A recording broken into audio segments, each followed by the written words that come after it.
Meaning of format. Format.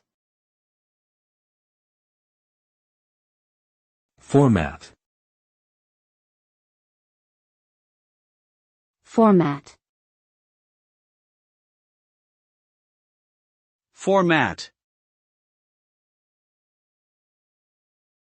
In computing, the term format generally refers to the process of preparing storage media for data storage by dividing it into specific sections or clusters.